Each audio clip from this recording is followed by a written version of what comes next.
Magandang gabi, no. Especially sa ating mga mahal na mga naglilingkod sa Senado at ating mahal na Presidente Bongbong Marcos.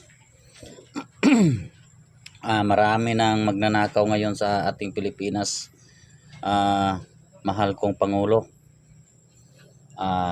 kung ako lang, hindi man pwede na inyong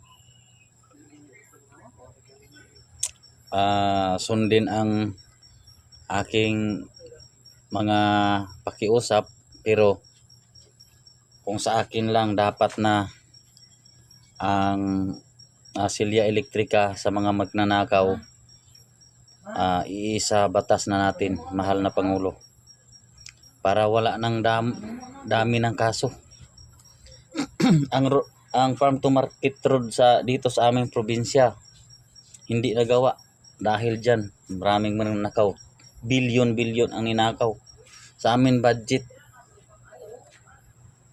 Ganito lang, kumingking lang, pero hindi nagawa dahil sa mga nagnanakaw nga nandyan na sa ila.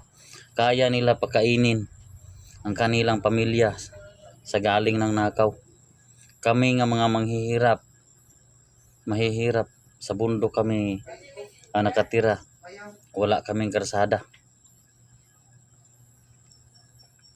Ngayon, hingi ko lang sa iyo, mahal na Pangulo,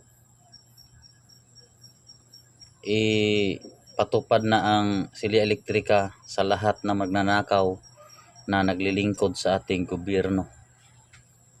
Yan lang, mahal na Pangulo. Thank you and Merry Christmas sa lahat.